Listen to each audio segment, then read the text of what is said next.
আমি তোমার সাথে একটাবার দেখা করতে চাই। পসিবল না। কেমন আছো? কেমন থাকতে দিচ্ছ? কেন এমন করছো?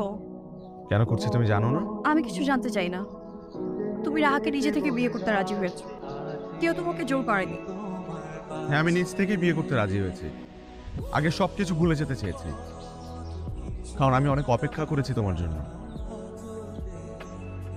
তুমি হুট করে ইউএসএ চলে গেছো শুনে প্রথমে কিছু ফিল না করলেও ধীরে ধীরে আমি পাগল হয়ে যাচ্ছিলাম। কারণ সব জায়গা থেকে তুমি আমাকে ব্লক করে রেখেছিলে।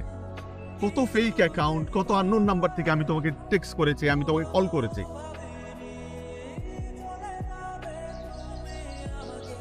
নরম সরম তুমি এতই শক্ত হয়ে গেলে যে একটা রিপ্লাই পর্যন্ত দাওনি।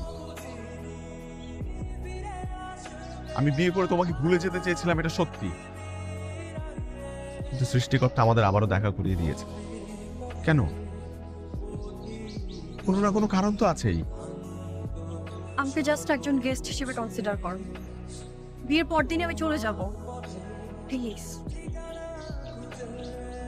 চলে যেতে পারো, কিন্তু ভুলে যেতে কি পারবে? আমি তোমাকে অনেক আগেই ভুলে গিয়েছি। বিয়ে করনি কেন তাহলে? লোনলি ফিল করার পরেও কোনো রিলেশনে জড়াওনি কেন এত বছর? স্টাডি কাজ নিয়ে ব্যস্ত ছিলাম, সময় পাই। আমিও তো ব্যস্ত ছিলাম। কই, পারিনি তো ভুলতে। ব্যস্ততা হয়তো অনেক কিছুই ভুলিয়ে রেখেছে, কিন্তু তোমাকে না। আমি আসি। আমাদের সারা জীবন আফসোস থেকে যাবে তোরই। আমি জানি এখনো তুমি আমাকে আগের মতোই ভালোবাসো।